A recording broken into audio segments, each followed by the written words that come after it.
Hello everybody, Patrick De Arteaga here again.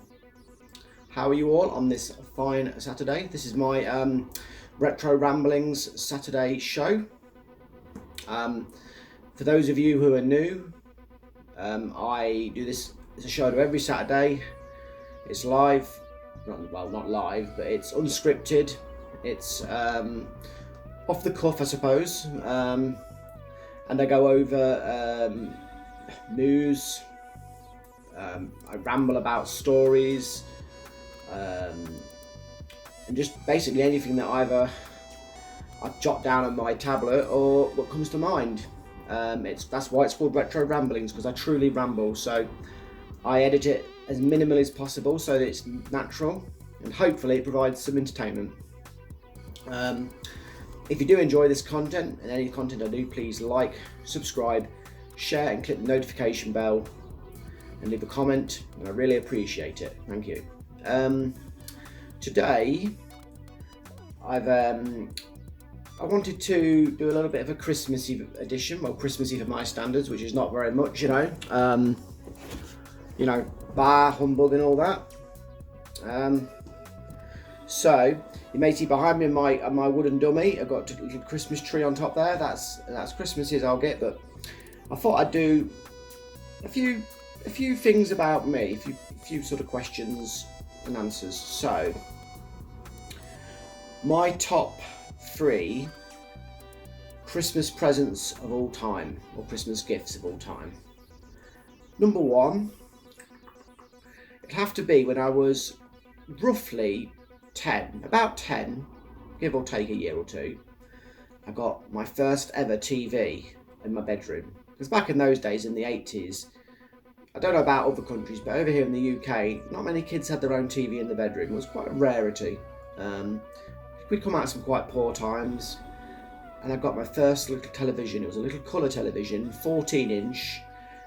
It was the old CRT technology, the old fat TVs. It was so old-fashioned, channels had to be tuned in with a little wheel, type dial wheelie thing.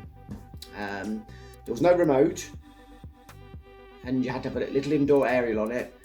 It was as primitive as it came, but I felt like a millionaire having all. In those days in the UK, we only had 4 channels on TV. It was all of the TV we had, 4 channels, and I felt so lucky. And my indoor aerial didn't even give me all the channels in good quality, but it was awesome. And it really came into its own when I got games consoles in my bedroom and computers and things, because then I had my own screen. No one could take over the TV and kick me off. So it revolutionised my life. And it was no famous brand. It was out of a catalogue, or two things we called it in the UK, these things, we used to buy them from. Either catalogues or club books. And basically it was a great big thick tome full of things that you can buy on credit, and they get sent to your address and you pay a bit each week. And that's where mine came from. They often had their own obscure brands that supported them. And it was amazing. So in those days we were easily impressed. I know nowadays everybody feels entitled to a TV. My second best favourite Christmas present of all time was, I believe, the year after. My parents really pulled the stops, and they got me my own VCR player to go with my TV. It was awesome. I can't remember the brand. It might have been a Sanyo, which were not a bad brand back then. It was awesome. It had beautiful LED lighting on it. It was VHQ or something. It had a remote, so I was living the future there.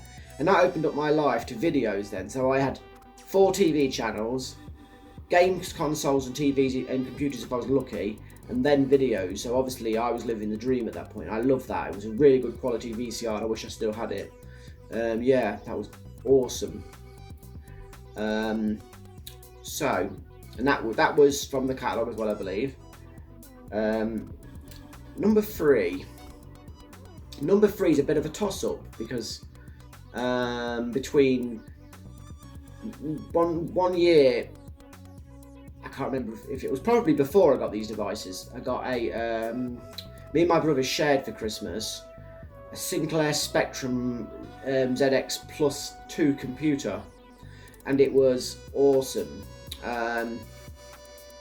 for those of you who aren't aware, Sinclair Spectrum ZXs were home computers in the 1980s. It started sort of early 80s, late 70s, and they continued to do iterations and newer models with higher specs, and they got, you know, better each model. And they were sort of like the Microsoft Xbox of the day, because these computers, each new model could often run some or all of the library of the past gen. So you built a massive library of games up.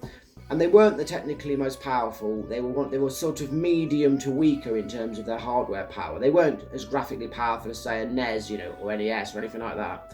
They were a gen before that, but they were fantastic. And what made this Plus 2 model so special was it had a built-in cassette recorder. Because in the past, in our older models, we had to plug cassette recorders in. This had a built-in one. It also had more RAM. Previous models, the one we began with had 16K. The next model we got was 48, and this was 128K of RAM. K is kilobyte. And to put it into context, PlayStation 4 and Xbox One have 8 gigabyte of RAM. A gigabyte is 1,000 megabytes, and a megabyte is 1,000 kilobytes. And this had 128 kilobytes. So it was, by today's standards, impossibly weak, but back then it seemed like a powerhouse. We thought, God, wow, the new things, the new games. But all that really happened was, for all intents and purposes, the games were exactly the same, but they got better music. Because before that, the music was either non-existent, or it was pitiful bips and beeps and click, you know. And this suddenly had proper MIDI type music, like music on a 16-bit console, but far more primitive and simplistic. So that don't sound too impressive when I say it like that, but then it came in the pack. It was the light gun pack. So we had a laser zapper thing that you'd shoot at the screen, and you could fight. You could do arcade style shooting games. I remember Operation Wolf putting some hours into that, and a few other shooting games which I can't remember off the top of my head. And so all Christmas we were shooting these guns and having a fantastic time. Yeah, and so and of course we had the benefit of the entire. Well, not entire, but say 75 to 95% of our previous library of games, which we had hundreds of games. So that was a good third place present. I say joint first, the toss-up, because third, because when I was a bit younger than that, a few years younger, I got a BMX one year, a rally. I don't know if all parts of the world got rally bikes, but we did, and this BMX as they did, and mine was beautiful. It was a burner. I can't remember what ultra burner. It was some sort of burner the model was called, and it was made of. It was a chrome-plated bike, and it was a BMX of beauty. It was amazing, and it had all the foam pads on the bars and stuff. It was really handy when I fell off my saddle and my nuts hit the foam. It just took some of the some of the pain off, which is good. Beautiful bike. I love that bike, and I only got rid of it when gears and mountain bikes with gears came into fashion, and then we couldn't keep up with them. But before that, I loved it. It was a great bike, and to this very day, I see grown men on BMXs the same size of mine, which I don't quite get that because it was a kid's bike. But yeah, grown men riding kids' bikes. I don't understand it, but it's a different world. So each to their own. They were my 3 Christmas presents anyway. That are my favourite. So yeah, and you may see the pattern that I was a child, but when you're a child, things impact you differently when you're an adult. Because when you're an adult, you get what you want, don't you? When you're a kid, you wait a lot longer.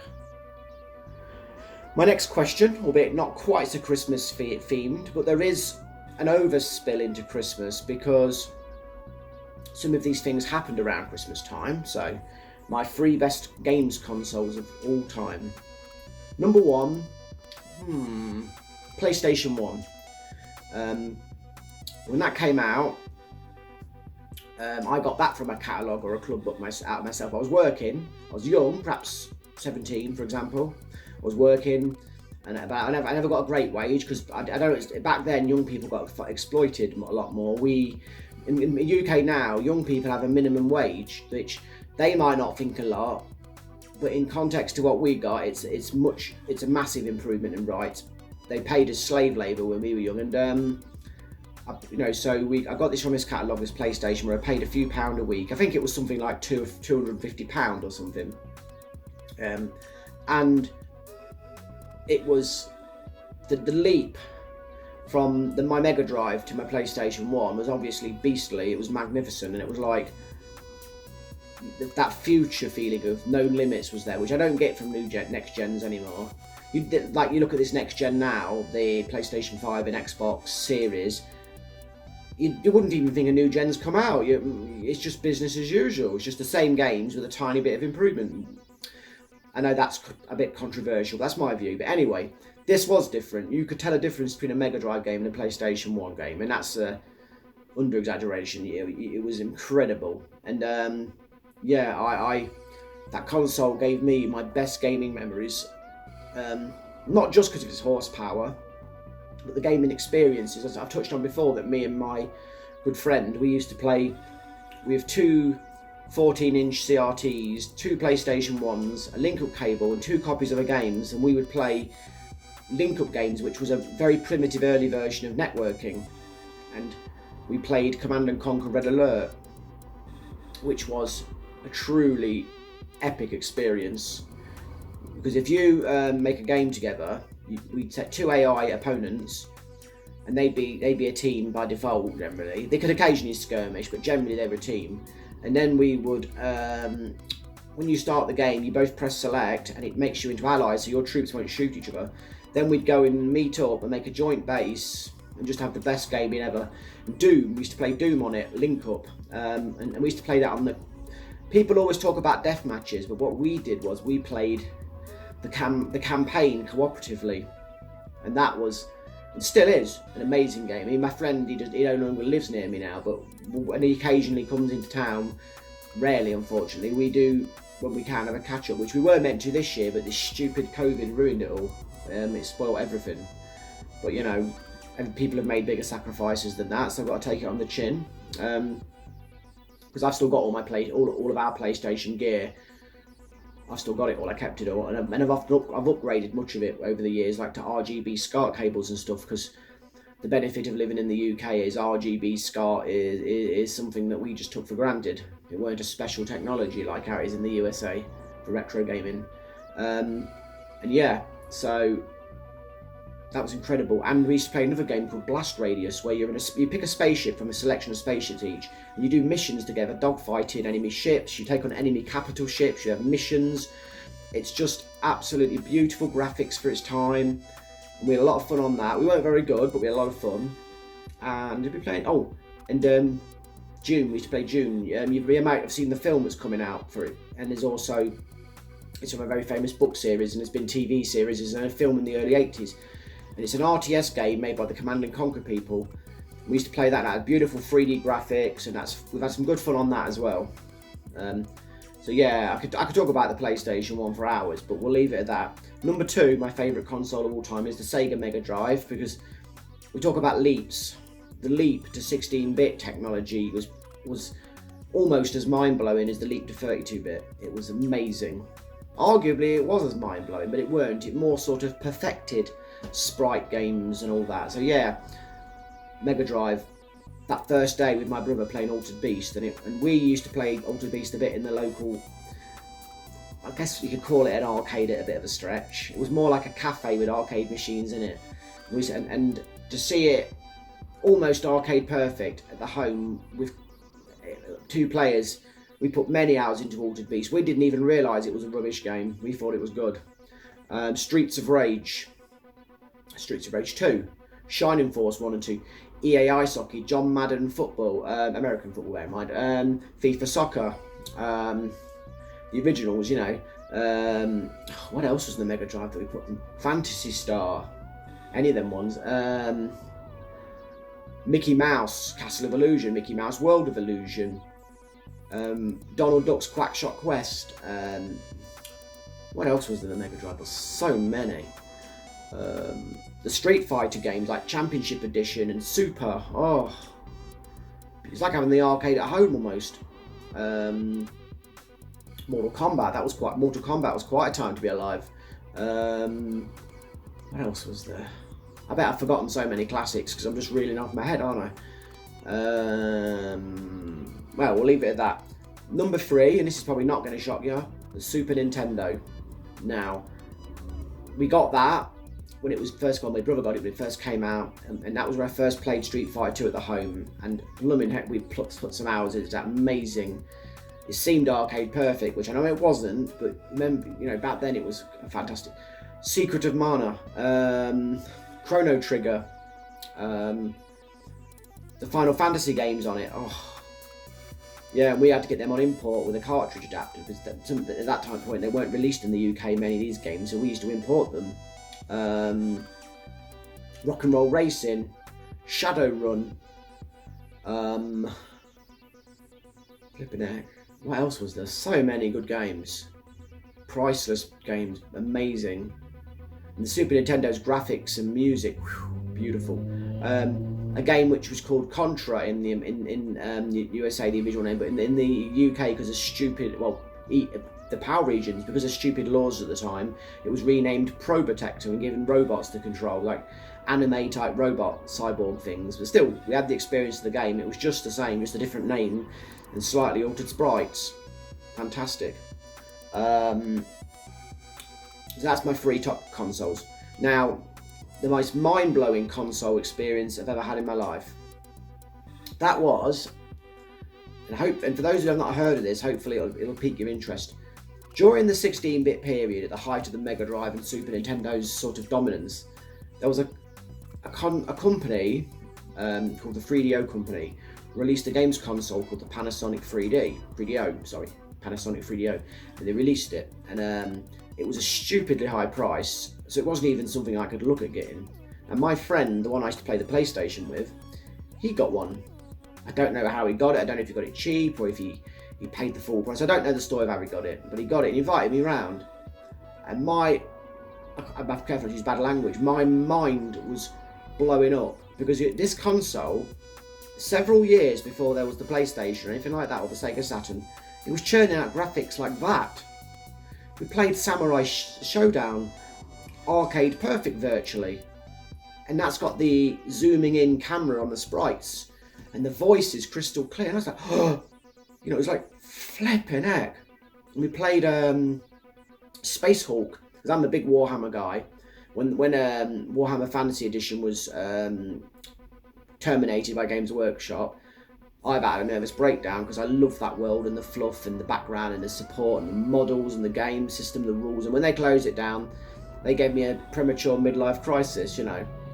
And I've still never got over it. And I tried Age of Sigmar, but it is just not. And Games Workshop made a massive mistake there. They could have done something to save the IP without being so drastic.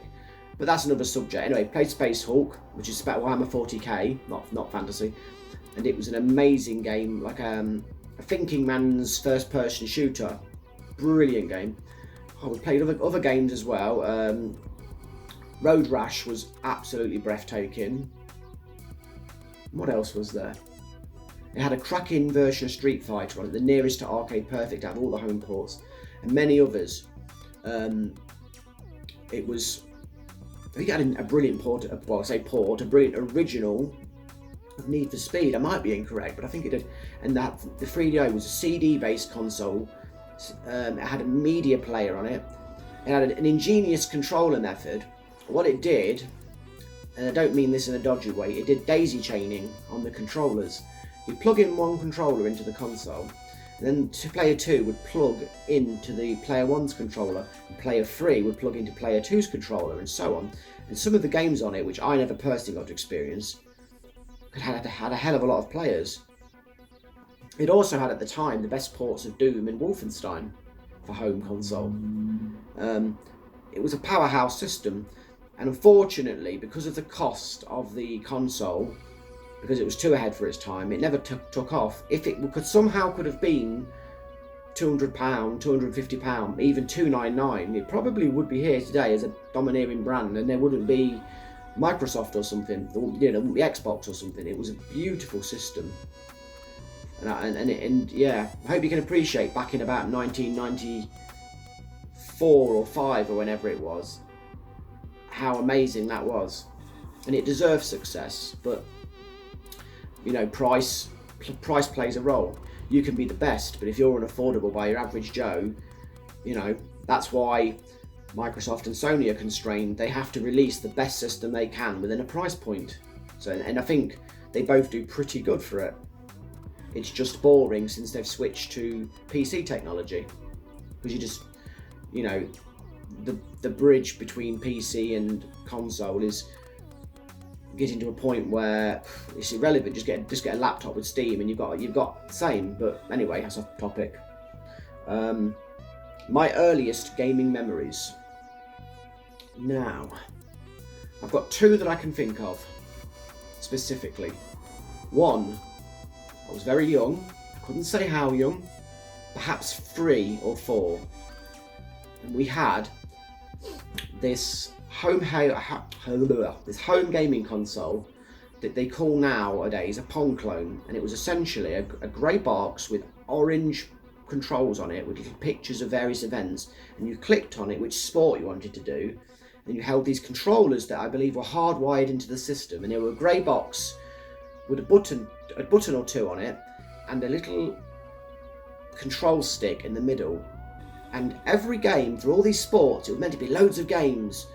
It was essentially a version of Pong, which for those who are uninitiated, Pong is one of the if not the original video game where you have a rectangle bat on each side of the screen, and you have a little square ball, and you go beep, and the ball goes, and you have to hit it with your back, beep, back, beep, beep. Am I explaining that well?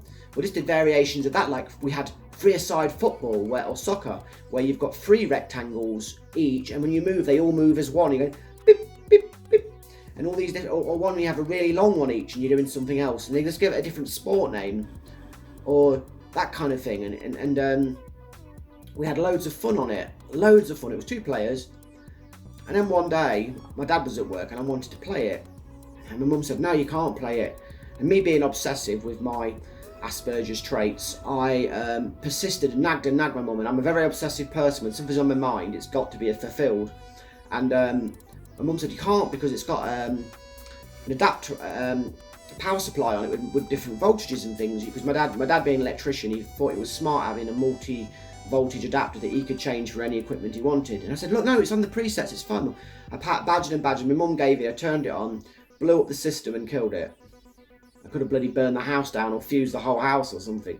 And that day I destroyed my system. I think it might have been a grandstand or something, but I destroyed it and I was heartbroken.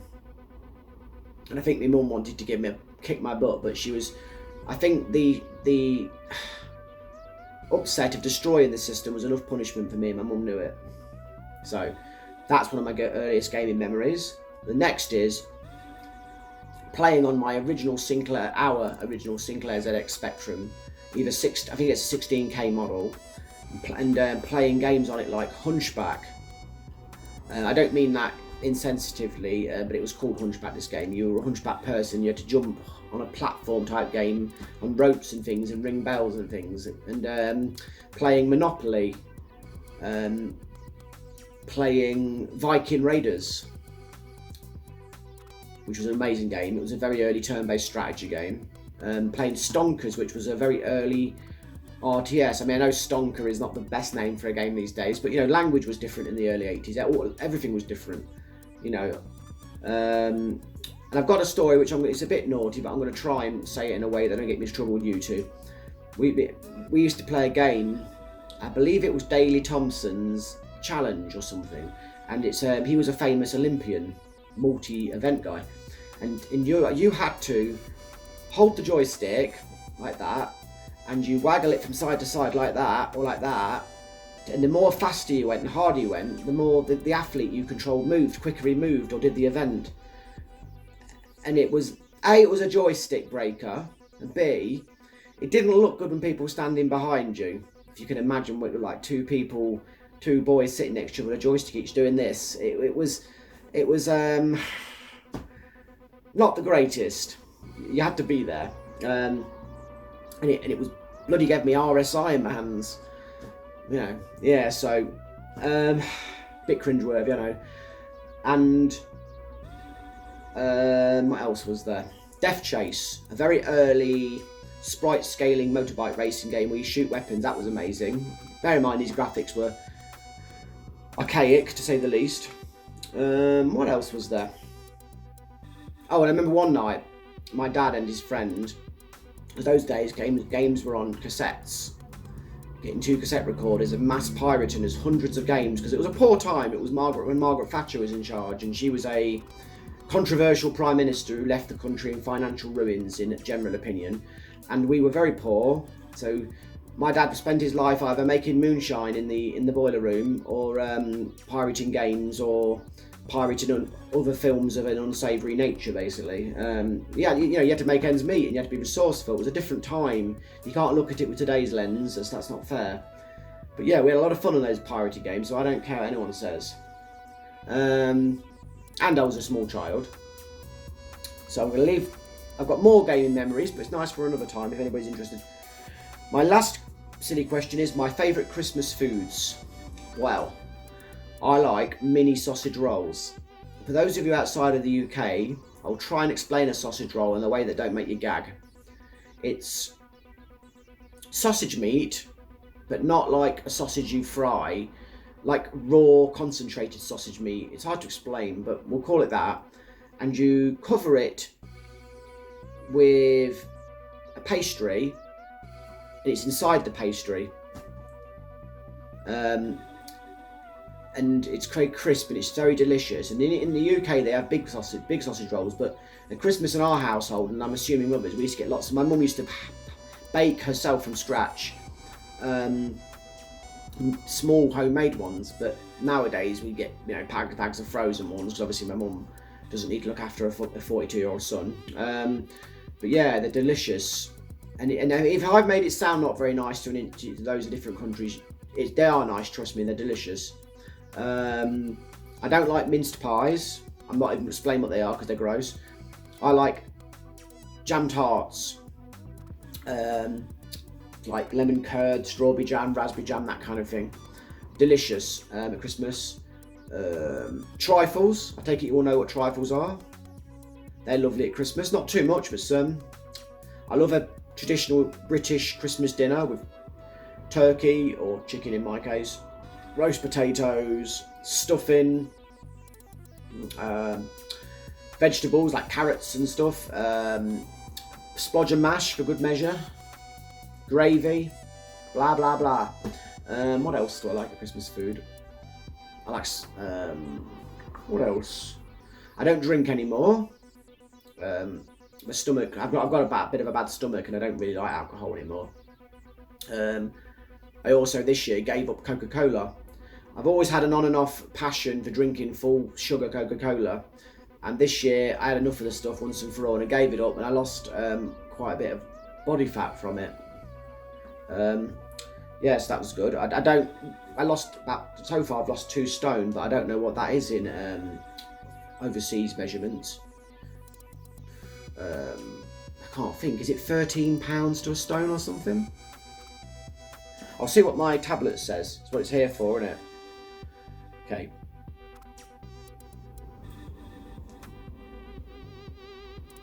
How many pounds to a stone? 14 pounds to a stone. So I've lost so far about 28 pounds. All off that bad boy. So that's pretty good. Thanks to giving up Coca-Cola. So I don't have Coca-Cola at Christmas anymore.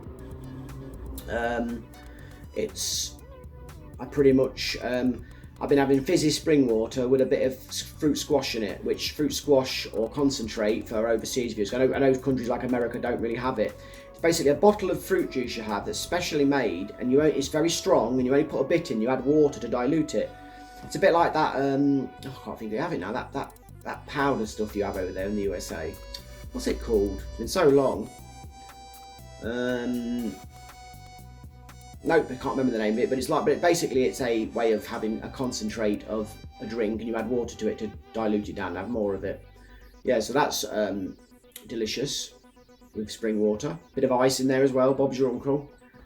Yeah, that's mainly the Christmas food I have. I have other things as well. Yeah, the usual goodies. I don't overindulge because my stomach don't forgive me, so I sort of snack. Oh, I like crackers. You know, like a savoury cracker with a bit of butter spread on it and a bit of cheese. And I like a block of cheese on a cocktail stick with a little pickled onion and a bit of pineapple on it. Delicious. Yes. Oh, that's all my silly questions done. I want to show you something. I'm sorry I haven't got it out. I'm not prepared. What can I say? Something I told you about last week arrived today. Lord of the Rings 4K. It arrived. So now I have The Hobbit and Lord of the Rings in 4K. I am living the dream. I can't wait to watch these at Christmas. I'm ready. Yes. So that's me done. I don't know how long I've jabbered on for, but it's been a while. I hope you like my hat, by the way. It's my Christmas hat. Even though I wear it, you know, it's got some pretty awesome glasses. I gain better wearing these because I can't see what I'm doing. How do I look? Yes. So when I go watch my Lord of the Rings and Hobbit films at Christmas time, I'm going to be doing all my silly impressions while I watch them. Smeagol, what did you cry for? Master betrayed us. He lied. He hurted us. Oh no, he didn't. That's my Gollum. Yes. I know that's bad, but I can't help myself. I'm obsessive. And, was there anything else? Or is that me done? Oh, yes. Yeah, I'm going to go now. Tomorrow I'll be doing a playthrough as normal. Thank you very much for watching my videos and supporting me. And every like and every comment and every view, it means the world to me and I appreciate it. And I hope you're happy with what I'm doing. I've not lost anybody viewing and stuff. You take care of yourselves. Have a fantastic weekend, what's left of it. And please like, subscribe, share, click the notification bell. And I will see you later. Take care. This is Retro Beard signing out. See ya.